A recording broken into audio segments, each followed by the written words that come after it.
Have you ever felt that your intelligence, instead of shining like a gift, feels more like a heavy burden? Have you noticed how those who shine brightest in thought often find themselves isolated, misunderstood, or painfully rejected? Why does it seem that mediocrity blends so much more seamlessly into society than true brilliance? Arthur Schopenhauer, one of history's most melancholic and unflinching philosophers, observed, "Nothing annoys people more than someone showcasing intellectual superiority." History whispers this harsh truth.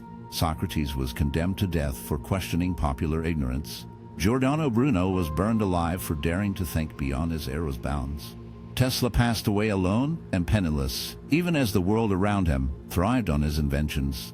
Even now, amid the endless flow of information, intelligence often becomes a lonely sentence.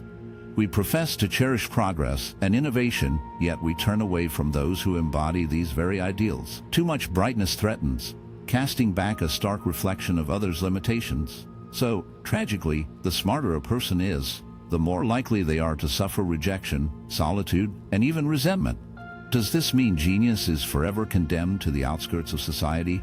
Or might there be a fragile bridge between exceptional minds and communal acceptance? This is the very question we're about to explore. Drawing from Schopenhauer's bleak wisdom and the insights of modern psychology, we'll unravel why intelligence sometimes feels like a curse, and how one might avoid sinking into that despair. The stories of those who possess extraordinary intelligence are often woven with threads of profound sorrow. Throughout history, many brilliant minds, like Socrates, Giordano Bruno, and countless others, have paid a heavy price for their insights. Socrates was condemned not for wrongdoing, but because his wisdom exposed uncomfortable truths, dismantling the illusions of collective thought. Bruno faced burning at the stake simply for daring to challenge widely accepted dogmas. Their pain wasn't just public. It was a deep internal suffering, born from the weight of perceiving the world through a lens too sharp for society's comfort. Intelligence should, in theory, be celebrated, a gift that illuminates new paths. Yet, for many, it becomes an isolating burden. Knowing too much and seeing too clearly often means standing apart, rejected not for flaws, but because of the unsettling truths they uncover. Society's tendency to cling to conformity and comfort leaves those who challenge norms cast aside. The greater their perception, the more acutely they sense the emptiness or hypocrisy around them, experiencing a sense of disconnection that can feel unbearable. Such loneliness isn't a choice, but an inevitable consequence of standing on the outside of understanding. It drags many into profound solitude, like silent shadows cast by a radiant, yet distant, light. The pain of being misunderstood, of perceiving what others prefer to ignore, is a heavy cross for some of the brightest among us. Like a curse, this brilliance often isolates, making social interactions shallow and frustrating. The emotional toll runs deep, each revelation heightening a sense of alienation, often leading to despair. History bears witness to countless gifted individuals who suffered silently.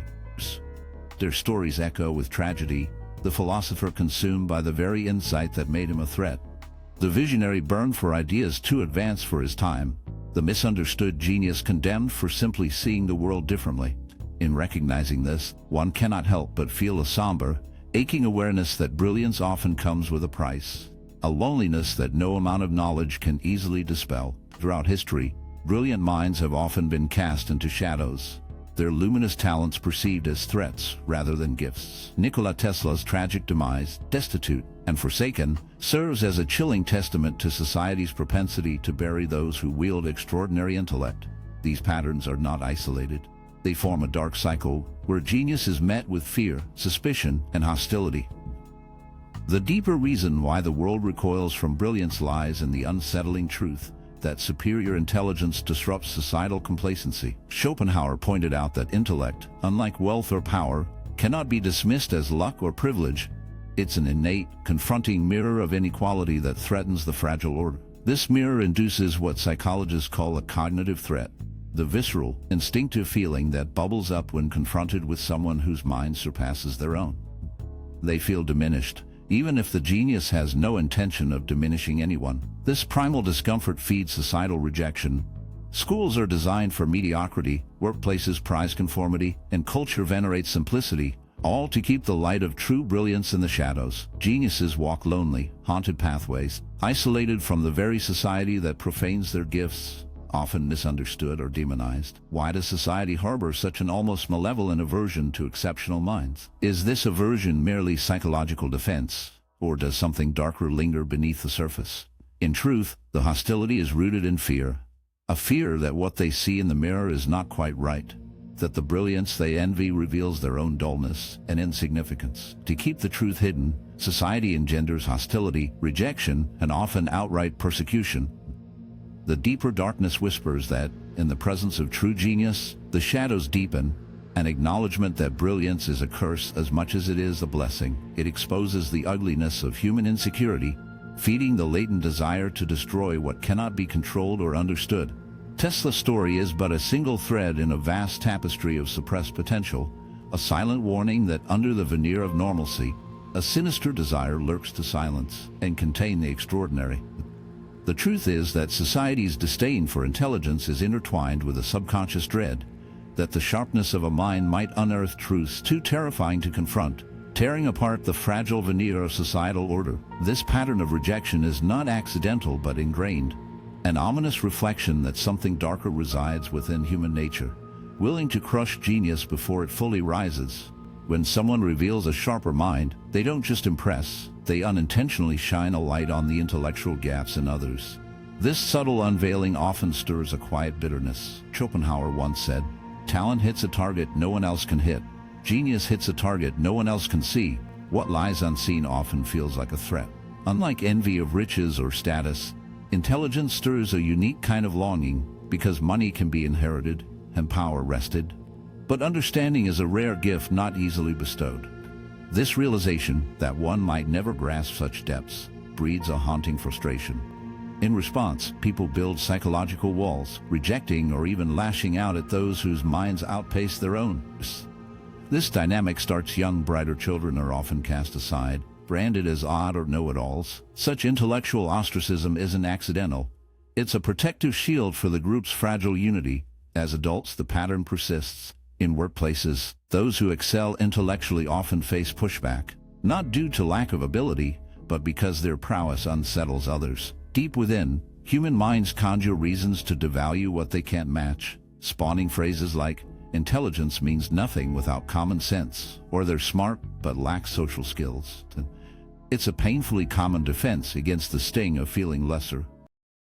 This kind of reasoning acts like a shield, dulling the sharp sting of comparison.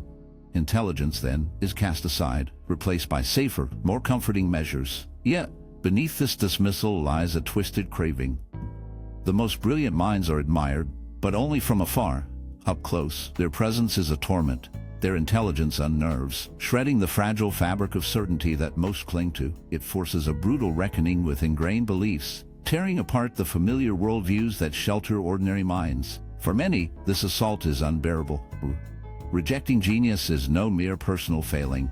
It mirrors a deeper dread gripping society itself. The collective fears those who embody change, those who wield progress as a weapon against complacency, any spark that threatens the fragile order. A novel idea, a paradigm shift, a luminous intellect, is met with hostility. This terror of brilliance creeps in many forms: cold indifference, whispered exclusion, venomous ridicule, or outright aggression. It is a shadow that clings to greatness, trying to snuff out the light before it can disrupt the dark comfort of the norm. The shadowy history of society's treatment of brilliant minds reveals a haunting truth. Those whose intelligence threaten the fabric of societal norms are often condemned to silence, isolation, or worse. Geniuses are not rejected because they fail to connect.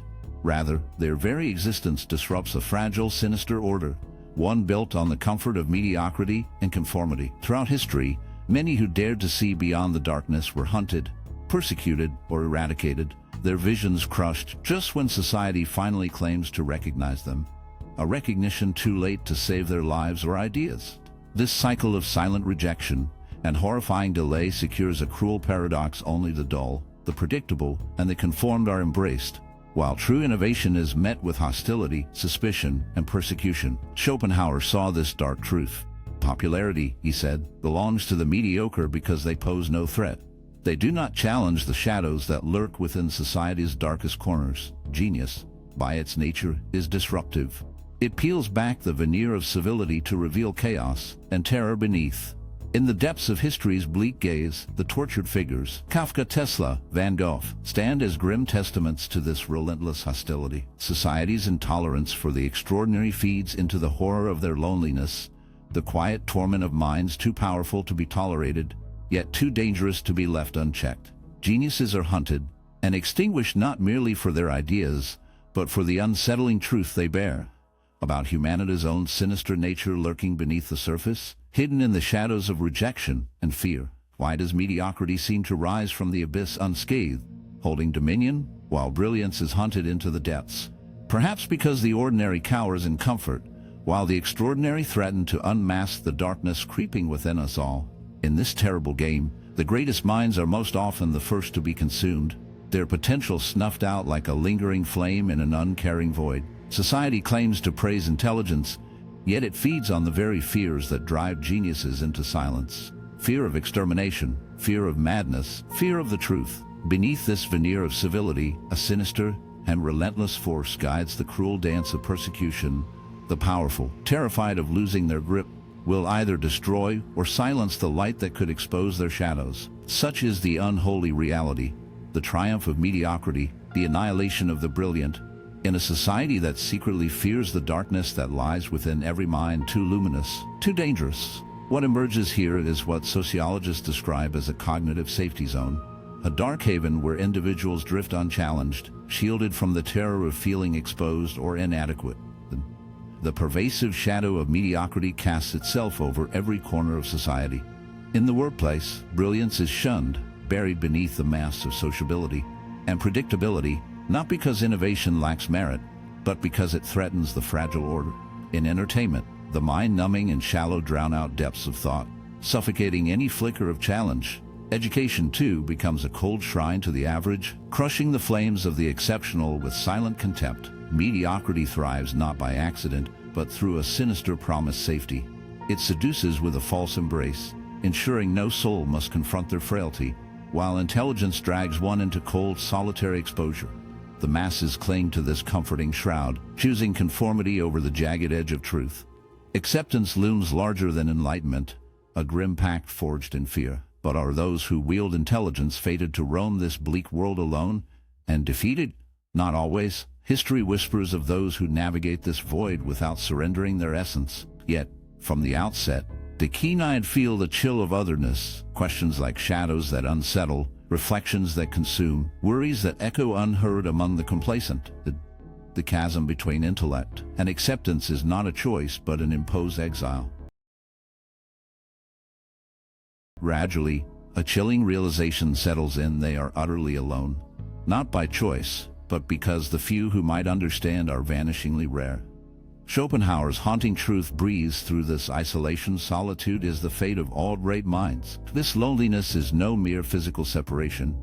It's a cold, gnawing void where the clamor of shallow minds never reaches, where no one walks the twisted corridors of their thoughts. The genius becomes a ghost amidst faceless crowds, untouched by frivolous chatter, immune to hollow distractions, and wearied by the draining masquerade of social facades. This solitude wears many masks. Some blaze brightly, a beacon admired from a distance but forever shrouded in misunderstanding. Others smother their own light, fading into shadows to blend with the hollow mass, sacrificing their true selves like blood offerings. And then there are those who surrender, retreating deep into their inner worlds, where thought can wander free, but human warmth is forever out of grasp. This loneliness is no simple absence of companionship or acclaim. It festers into a grim certainty that no deed, no word, no effort will ever pierce the thick darkness separating them from genuine understanding. Within the shadows of brilliance, many intellectuals and artists have been consumed by waves of depression and despair. They glimpse horrors and truths invisible to others, only to be cast aside, ignored, mocked, or worse, hunted. This haunting isolation, however, may signify something darker, yet profound: a mind cursed to wander too far ahead of its era, forced to clash with the relentless resistance of ignorance. Recognition is a distant, flickering flame, often swallowed by the night. But history's cold hand reveals that what is scorned today might be revered in some distant tomorrow. Yet, how does one withstand this abyss of solitude? How does a mind, so sharp and aware, carve meaning in a world that seems determined to suffocate it? Here lies the tormenting question: is there any escape from this bleak crossroad? For those who see beyond the veil, relentless rejection and loneliness become a harsh sentence, an endless exile on society's dark fringe, a fate endured by countless geniuses long vanished. Schopenhauer, with his unyielding cynicism, urged the wise to retreat into shadow, away from the mediocrity that blinds the masses. To blend with a world that worships dullness is to waste one's essence. Intelligence is a ghost unseen by empty minds. But does withdrawing into this gloom seal the only path? Or is this self-imposed exile but a temporary refuge, a stark cavern where clarity can bloom untouched by the venom of others' dismissals? The question lingers among the cold echoes of isolation. What lies beyond the dark necessity of solitude for those condemned to see too much? The answer remains buried within those silent depths. Yet, humans are naturally wired to connect, and living in total isolation means surrendering a vital part of what it means to be human. The true struggle isn't just choosing between brilliance and belonging, it's the lonely task of trying to balance the two. One way to do this is by carefully choosing the places and people around you, instead of forcing yourself into spaces that don't allow for true depth. Those with sharp minds have to seek out environments that cherish thoughtful reflection, creativity, and innovative ideas. This might mean finding solace in academic circles, philosophical conversations, or online communities where deeper discussions can still take place, even if physical connection is scarce. Another skill, what psychologists call strategic adaptation, involves bending one's intelligence to fit the moment, not by hiding one's mind, but by knowing when to shine and when to retreat. Not every exchange demands brilliance. Sometimes the weight of intellectual burdens is just too much to bear constantly. Learning when to keep your thoughts quiet can feel like both a shield and a chain. Beyond that, there's a bittersweet power in turning intelligence into something that outlives rejection. Many great minds were shunned in their own time, only to be recognized after their influence quietly reshaped the world long after they were gone. And yet, often the ache of that delayed recognition is the heaviest part of all. Instead of waiting for recognition that may never come, the sharpest minds often pour their brilliance into something beyond themselves, whether that be science, art, philosophy, or any other realm where they can leave an imprint. Yet, a quiet sorrow lingers in knowing that not everyone will see or value that intelligence, and sometimes that harsh reality must be accepted. Chasing after universal approval only leads to disappointment and loneliness. True solace comes from encountering even a small number of souls who truly resonate with one's thoughts and passions. Though these kindred spirits may be scarce, it is far less lonely than drifting unnoticed among a sea of indifference. Intelligence, as much as it enlightens, can feel like a heavy, isolating weight. The world often turns a cold shoulder to those who shine too brightly, yet those who quietly learn to navigate its shadows may still find a fragile sense of meaning. The question isn't whether intelligence destroys lives, but how each person endures and wields it. Often, the brightest minds face rejection and solitude not because they fail to connect, but because their mere presence unsettles the ease of complacency around them. Schopenhauer glimpsed this truth long ago. The greater the mind, the more it will suffer in the company of men. Still, suffering need not be the unavoidable destiny of the gifted. The deeper challenge lies in how one carries the weight of clarity in a world that often prefers not to see it. Those who learn to handle social nuances, balance their intellect, and find the right outlets for expression can transform what feels like a burden into a tremendous advantage. While society might reject the brilliant at present, it is invariably shaped by those who dare to look beyond the obvious. If you're reading this, it's likely because you've experienced this struggle firsthand.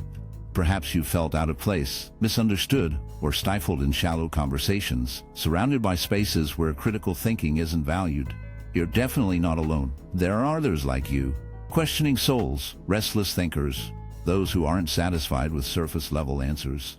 More importantly, the world needs minds like yours. If this message connected with you, drop a comment below. I want to hear.